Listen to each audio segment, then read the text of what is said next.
안녕하세요. 저는 경기도 별내 사는 30대 여인입니다. 짧은 연휴가 끝나고 일상으로 돌아오는데 왜 이렇게 명절 후유증이 심한지 여러분들은 괜찮으셨나요? 저는 이번 명절에는 남편이랑 오붓하게 제주도에 놀러 갔다 왔어요. 조금 비싸긴 했지만 우리에게 처음 주는 선물이라고 생각하고 갔다 오니 힐링도 되고 아직도 제주의 바다가 생각나곤 하네요. 많은 며느리분들이 명절만 되면 명절 질근군에 시달린다고도 하잖아요. 저도 정말 명절날만 되면 안 아프던 머리까지 아플 정도로 너무 힘들었었어요. 누구나 다들 그렇잖아요. 시집살이가 없어도요. 근데 이번 명절에는 남편이 여행 가자고 비행기 티켓을 끊어서 다녀왔거든요. 그럼 왜 제가 명절 때 시댁에 안 가게 되었을까요? 오늘 저와 남편의 길고 긴 이야기를 전해드려 볼까 합니다. 저와 남편은 오랜 연애 끝에 양가의 도움 없이 저희 스스로 결혼을 한 케이스입니다. 저희 집도 또 시댁도 누구를 도와줄 형편은 안 되기 때문에 서로 모았던 돈과 대출을 껴서 경기도의 작은 평수 아파트 전세로 살고 있어요. 작긴 하지만 집주인분이 굉장히 좋으셔서 오래오래 살고 나갔으면 하시더라고요. 그래서 열심히 둘 다 돈 벌면서 저축하기 바쁜 부부이죠. 저희는 우연히 실습생으로 들어간 회사에서 만난 사이로 처음에는 이렇게까지 진지하게 만날 줄 몰랐는데 어느덧 만나고 보니 우리는 참 많은 걸 함께하고 있더라고요. 그래서 함께하기로 결정했고 그 결정에 후회를 해본 적은 한 번도 없었죠. 그렇게 양가 도움 없이 결혼하면서 사실 다른 친구들 결혼하는 거 보면 조금은 부럽기도 하고 나도 좀 여유가 있었으면 했던 마음들이 컸어요. 그럴 때마다 남편은 늘 미안해하며 정말 돈 열심히 벌어서 호강시켜주겠다고 맨날 입버릇처럼 말하는 우리 남편이에요. 그런 우리 남편에게도 큰 아픔이 있었어요. 남편이 늘 저한테 말을 했을 때 자기는 엄마의 사랑을 많이 못 받고 자랐다고 하더라고요. 남편에게 형이 있는데 형이 너무 사고도 많이 치고 손이 너무 많이 가서 자기는 사고를 칠 수도 또 쳤다가는 정말 쫓겨날 것 같아 쥐 죽은 듯이 살았대요. 형은 유학도 보내주고 또 운동을 했던 분이라 운동에 집중할 수 있도록 엄청 지원을 많이 해주셨다는데 저희 남편은 그러지 못해 혼자 서울 올라와 일하고 자취하고 돈 벌면서 지금 여기까지 왔다고 했거든요. 그럴 때마다 늘 짠하기도 했는데 사실 처음에 그런 말을 들었을 땐 남편이 너무 오버해서 말하나 싶기도 했어요. 물론 첫째가 가장 최고인 분들이 많다고 하지만 그래도 똑같은 자식들인데 정말 저러실까 생각도 했었거든요. 근데 결혼해보니 정말 시어머니의 큰아들 사랑은 너무 심각할 정도였어요. 저희 아주버님은 결혼을 어린 나이에 했다가 성격이 안 맞아 6개월도 못 살고 이혼했다고 해요. 혼인신고도 안 해서 자기는 그냥 파혼한 거라고 매일 하는데 솔직히 6개월 살고 시까지 올렸으면 그건 이혼이잖아요. 근데 어머님은 절대 이혼이 아니라고 하시는 분이세요. 저랑 남편이 결혼한다고 뵈러 간 날 너 형도 아직 안 갔는데 네가 먼저 결혼하는 게 너무 서운하시대요.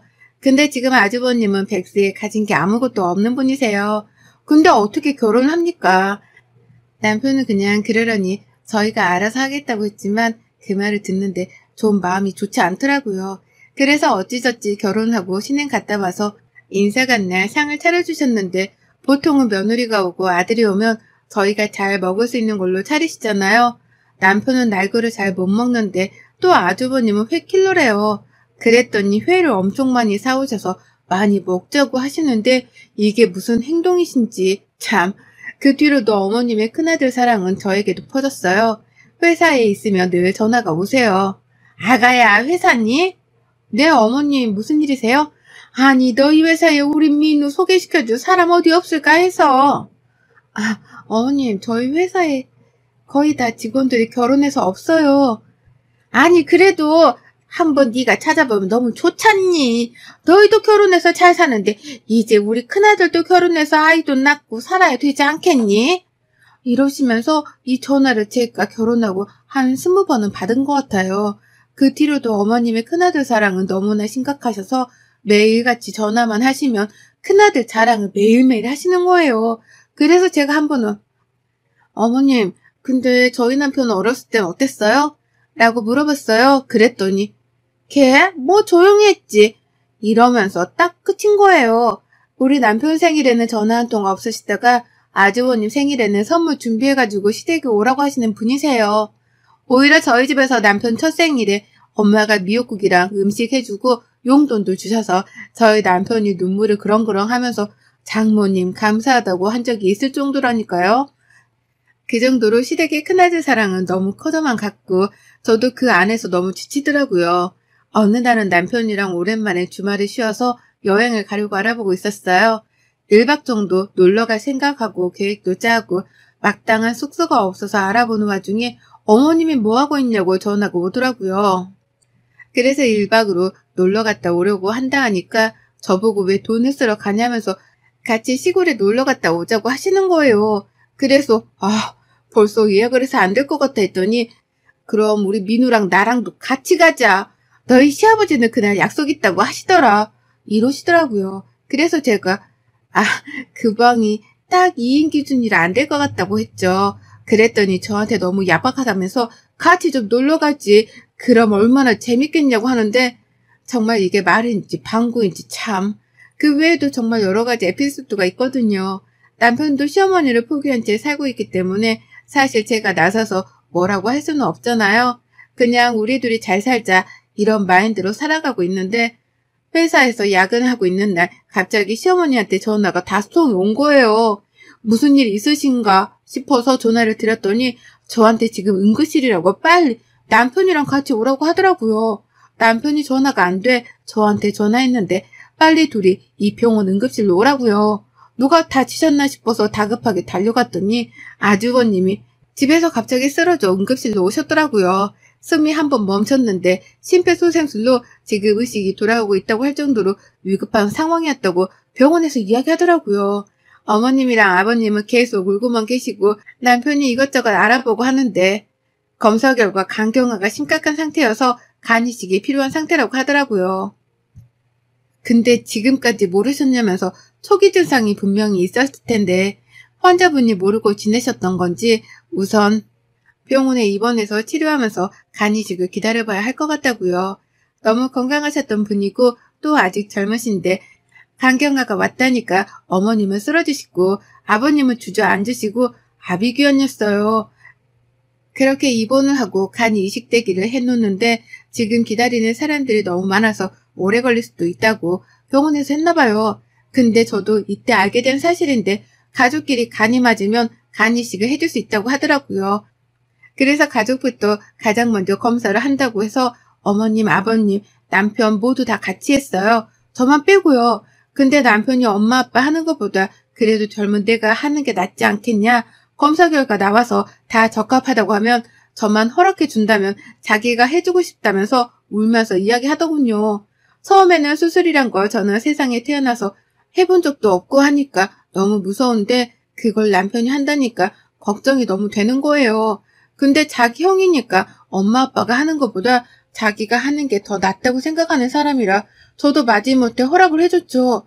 그리고 나서 남편과 아주버님이 간이 적합하다는 판정을 받고 이식 날짜를 정하고 그날이 다가오고 있었어요. 어머님이 근데 정신을 좀 차리신 건지 그때부터 남편한테 매일 전화해 집에 남편이 좋아하는 반찬이며 뭐며 엄청 잘해주시더라고요. 아무래도 형한테 간이식을 해준다고 하는 게 솔직히 쉬운 일은 아니잖아요. 근데 동생이 한다고 하니까 어머님도 너무 미안하신 것 같더라고요. 연신 네가 너무 장하다. 어떻게 그런 생각을 했냐면서 엄마가 미안하다면서 계속 그러니 남편도 지금까지 엄마한테 서운했던 것들이 싹 내려가는 기분이라고 하더라고요. 한 2주 동안 남편은 참 너무나 행복해했어요. 지금까지 못 받았던 엄마의 사랑을 이렇게라도 받을 수 있으니 자기가 너무 좋았다고요. 예전에 어릴 때 학교 앞에 엄마가 데리러 오는 아이들이 자기는 너무 부러웠대요.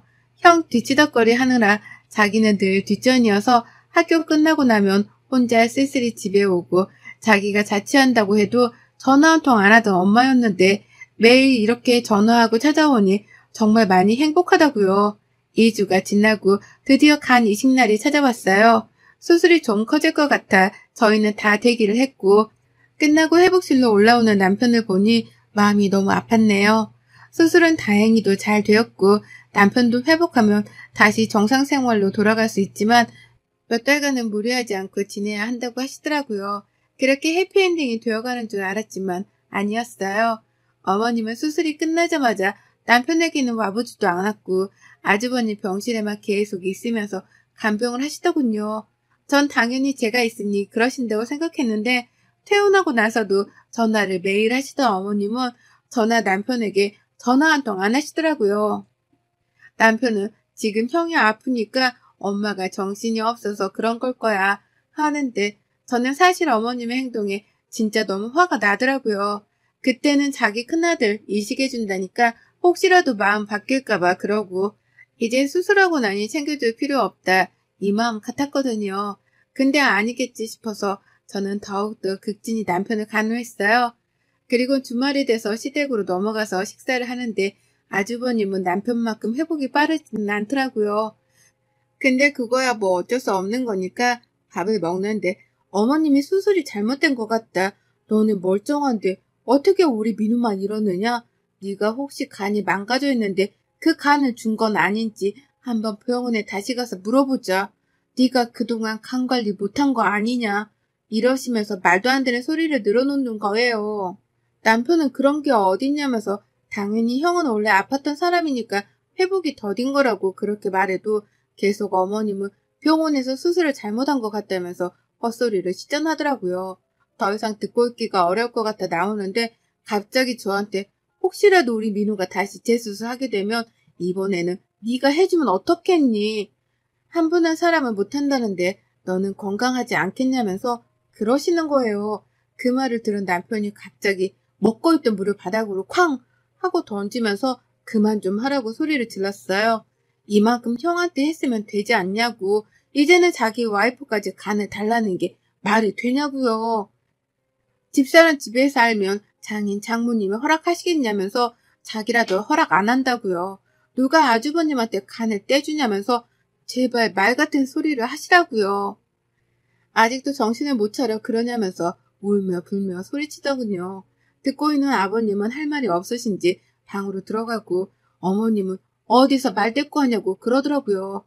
아니 한 번 이야기할 수도 있고 가족인데 뭐가 어떠냐면서 너는 왜 예민하게 구냐면서 뭐라고 하시니. 더 이상 반박하고 싶지도 않아 그대로 둘이 집을 나왔어요. 시댁에서 집으로 오는 길이 어찌나 길어 보이던지 남편은 집에 와서 방으로 들어가더니 흐느끼는 소리가 나더라고요. 저는 아무 말 없이 남편을 안아주었어요. 엄마가 변했다고 엄마 사랑 받아서 너무 행복하다던 남편이었는데 아직까지 어머님 눈에는 큰아들밖에 없으니 이 상황을 도대체 어떻게 받아들여야 하는지 참 어렵더라고요. 그 뒤로 시댁에 한 달 정도는 가지 않았던 것 같아요. 전화도 안 오고요. 또 저도 안 하고요. 그냥 이대로도 전 나쁘지 않겠다 싶어서 지내는데 아니나 다를까 시어머니가 전화를 해오더라고요. 미안하다. 너는 어떻게 그렇게 가서 전화 한 통을 안 하니? 네, 그냥 할 수 있는 타이밍을 놓쳐서요. 무슨 일이세요? 라고 물으니 저보고 갑자기 남편 모르게 돈을 좀 빌려달라고 하시더군요. 그래서 왜 갑자기 그러시는지 말씀해 주셔야 하지 않겠냐 하니까 처음에는 어머님이 쓸 곳이 있어 그런다. 금방 대체해서 주겠다고 하시더라고요. 솔직히 진짜 빌려드리고 싶지 않았지만 엄청 큰 돈은 아니었기에 언제 준다는 말만 믿고 빌려드렸어요. 남편한테는 이야기를 안 했죠. 그리고 나선 집안이 발칵 뒤집힌 사건이 있었는데요. 시어머니가 저한테 빌려간 돈으로 집안에 무당을 불러 굿을 하셨다는 거예요. 근데 그 굿을 하는 이유가 하도 아주버님이 회복이 더디길래 용한 점집에 가서 점을 보니 작은 아들이 기가 너무 세서 큰아들이 기를 못 피고 사는 것 같다.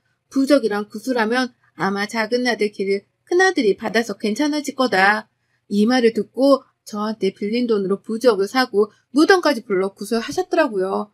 그걸 알고 아버님이 난리가 나서 너희 엄마랑 못 살겠다고 우리 이혼할 테니 더 이상은 너희도 엄마 없다고 생각하고 살라면서 하시더군요.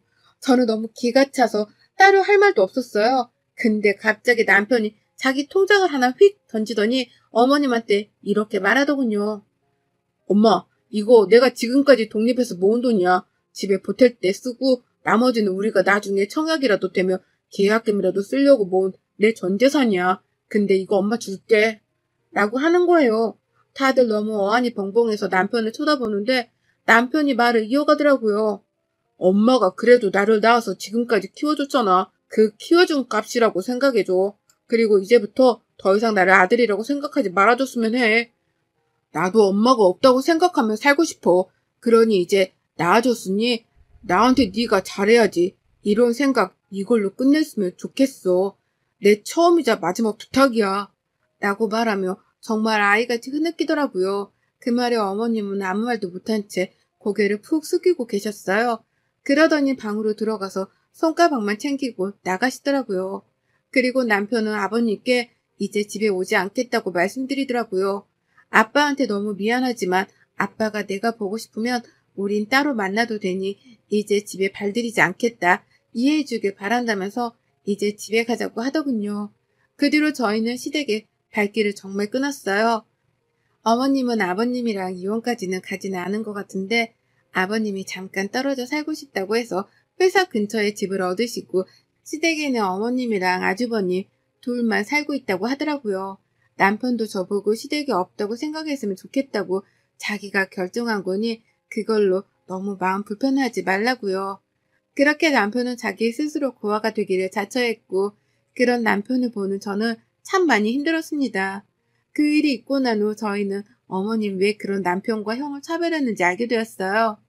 아버님이 어느 날 따로 저희를 만나자고 연락이 오셨고 그때가 되어서야 아버님 어머님이 숨겨왔던 비밀을 말씀해 주셨어요. 사실 남편은 저희 시아버지 친자식이 아니라는 걸요. 어머님이 밖에서 나온 자식이란 걸요. 아버님 어머님은 결혼 후에 아주버님을 낳고 어머님이 아버님 일의 특성상 주말부부로 지냈던 적이 엄청 오래되었었는데 그때 어머님이 다른 분과 만나셨었나 봐요. 그러다 지금 남편이 생겼고 그걸 아버님이 알아서 지우려고 했는데 아버님이 어떻게 생긴 아이를 지우냐면서 자기가 키우겠다고 용서하셨다고 하시네요. 그때는 자기가 일에 너무 바빠 가정에 소홀해 너희 엄마가 우울증까지 왔었는데 자기가 돌보지 못해 그랬다고 생각한다고요. 그래서 아이가 생겼을 때 당연히 이혼해야겠다 생각했지만 아이들한테 엄마 없이 살게 하고 싶지 않아 낳아서 지금까지 자기 자식이라고 생각하고 남편을 키우셨다고요. 남편은 지금까지 아빠가 자기 친아빠가 아니라는 생각을 단 한 번도 못한 정도라면 정말 사랑으로 대해주신 거죠. 아버님은 그 이야기를 꺼내면서 엄마를 너무 미워하지 말아달라고 하시더라고요. 지금 용서가 안 되겠지만 시간이 지나면 그 마음도 조금씩 사라졌으면 좋겠다고요. 그때도 지금도 앞으로도 너는 늘 쭉 내 아들이라고 그건 변함없는 사실이라고 말하면서 아버님의 눈물을 그때 처음 본 것 같아요. 남편은 그 이야기를 듣고 나서는 마음을 추스리려 많이 노력하는 것 같아 보였어요. 일부러 몸을 더 혹사시키기도 하고 또 어느 날은 술에 왕창 취해 아이처럼 울기도 하고 또 어느 날은 엄청 재미있는 영화도 아닌데 그 영화를 보며 아이처럼 깔깔깔 웃더라고요. 그렇게 하루하루 지나면 시간이 해결해 주겠지라고 생각하는 것 같았어요. 그러다 어머님이 저희 집으로 찾아오셨더라고요.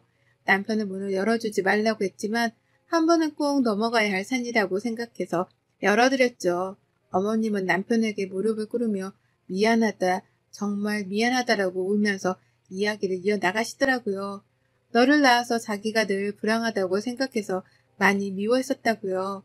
낳지 않았으면 지금쯤 너희 아빠랑 더 잘 살았을 텐데 라고 늘 생각했었는데 자기 자신에게 문제가 있었다면서 정말 미안하다고 용서하지 못하겠지만 지금 이 마음을 꼭 전하고 싶어 오셨다고요. 그러면서 편지 봉투를 두고 나가시더라고요. 편지 봉투 안에는 어머님이 남편을 낳고 처음으로 쓴 편지와 아파트 매매 문서가 들어있었어요.